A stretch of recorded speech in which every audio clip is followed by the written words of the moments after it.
હાય, હું આવી ગઈ પાછી. આઈ તું? હા, તને આમ માણસોમાં આવીને કેવું લાગે છે? જો છે ને તમે આમ ગમે તેમ ના બોલજો યાર.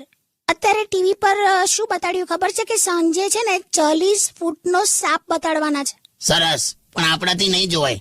કેમ? આપણું તો 21 ઇંચનું ટીવી છે ને. એટલે એવું ના હોય યાર કાકા.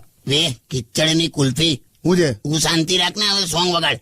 કેટલા વાગે છે જોઈ આવું ને તો પછી છેલ્લી પૂંછડી જ જોવા મળશે. બે વિડીયો ગેમની હિરોઈન શું છે?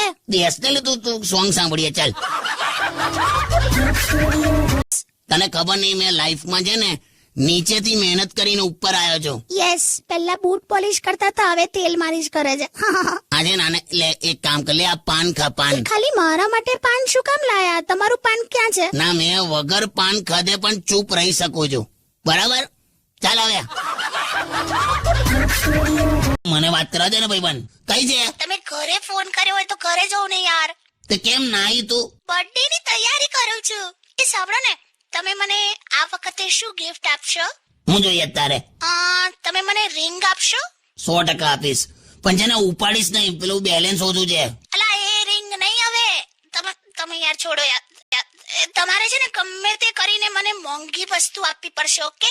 હા, બટાકાના ભજીયા પેટ્રોલમાં તળીને આપી દઈશ. છે ને, હું તો છે ને તમારી સાથે રહીને આમ બરબાદ થઈ ગઈ છું, લૂંટાઈ ગઈ છું, કંટાળી ગઈ છું, દુખી થઈ ગઈ છું. તમે હું એન્જિનિયર થઈ ગયો છું. હટ. હા, પણ હવે હું ઘેર આવવા નીકળું છું તો ઘરે જેટલો પણ મોંઘો સામાન બધો પડ્યો છે ને બધું સંતાડી દેજે. કેમ? ભાઈબંધો આવવાના છે. તો કેમ ચોરી જશે? ઓળખી જશે. તો હવે ફરી કરી લઉં વ્રત. ફરી એટલે એટલે કુંવારી છોકરીઓ કરે યાર. ઓ, એવું હોય? આઈ થોટ યંગ છોકરીઓ કરે. લા એટલે તું બંનેમાં ના આવેલી, કુંવારીમાં પણ ના આવે ને યંગમાં. તું આનો કોન્ફિડન્સ જો લે. હા જોઉં છું, શાંતિ રાખો કાકા. ઉભા રહો એક મિનિટ. કાકી, હવે તમારા મેરેજ થઈ ગયા છે. હવે જો તમે ગૌરી વ્રત કરો ને તો એવું લાગે કે તમે કોઈક બીજાની શોધમાં છો. હવે તમે પણ છે ને બીજી છોકરીઓને જોવાનું બંધ કરી દો. તમે કમિટેડ છો. એ કેવું લા, માણસે ઉપવાસ રાખ્યો એટલે મેનુ કાર્ડ તો જોઈ જ શકે ને યાર. કાકી, આવું નાનું જુઠ્ઠું તો ચાલે યાર. તને ખબર છે, એકવાર જુઠ્ઠું બોલો ને એટલે જીવનની 5 મિનિટ ઓછી થઈ જાય, અને એકવાર આમ તમે હસો ને તો જીવનની 10 મિનિટ વધી જાય. એટલે હસતા હસતા જુઠ્ઠું બોલી નાખો ને તો 5 મિનિટનો તો ફાયદો થાય. એટલા કાકા, એ સાંભળો ને, આ હસબન્ડ અડધી રાત્રે પલંગ પરથી ઊભા થઈને ક્યાં જતા હશે? પાણી પીવા? ના બાથરૂમ જવા? ના, ઘેર જવા. ગમે ત્યારે ઉપડી જશે એવી પરિસ્થિતિમાં છે. એટલે ક્યારેક કેળા પણ કાચા નથી લેતો.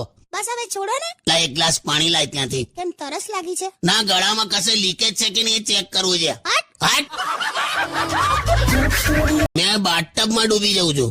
ગામમાં તો તળાવમાં ભેંસની પૂંછડી પકડીને નાવા બેસતો હતો. આવું કરાય? પૂંછડી ભેંસની લાજ કહેવાય. ના, એવું નહીં. ધેટ ભેંસ વોઝ ફ્રેન્ડલી. ના પણ આ વરસાદી મોસમમાં કંઈક તો સારું કહો યાર. You are my best friend. તો એને કીધી તો મને તો કહો. You are my best wife. Thank you. લે બોલ પાછી થેન્ક યુ કહે છે. હા, લાઈવ ઉદાહરણ બેઠું છે. પણ એ સાંભળ, હવે તું થોડું વજન ઉતાર. હા, ને તો દેશી ઘીના ડબ્બા પર તારા ફોટા છપાશે. પણ તો પછી મને ડેટ પર લઈ જાઓ ને, મસ્ત મોંઘી જગ્યા લઈ જાઓ. ચાલ પેટ્રોલ પંપ જઈએ. યસ, હું આવી ગઈ. કેમ મોડું થયું? અરે, રસ્તામાં એક એક્સિડન્ટ જોયો તો એટલી બધી ભીડ ને તો કોઈ દેખાય જ નહીં કોણ હતું, તો કોઈ ખસે જ નહીં, તો મારે તો જોવું જ તું. તો મેં છે ને આમ મોટેથી બૂમ પાડી કે ખસો, મારા પપ્પા છે.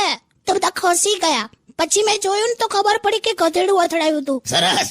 તો કેવું છે પપ્પાને હવે? બસ હવે મારા પપ્પા માટે ના બોલો. એટલે તારા બાપા તો માર ખવડાવે. કાલથી છે ને તું તારા ભાઈ પેલા કાલા ખટ્ટાને હાથે રાખજે. મહેશ ને? હા. શું કામ? તને નજર ના લાગે એટલે.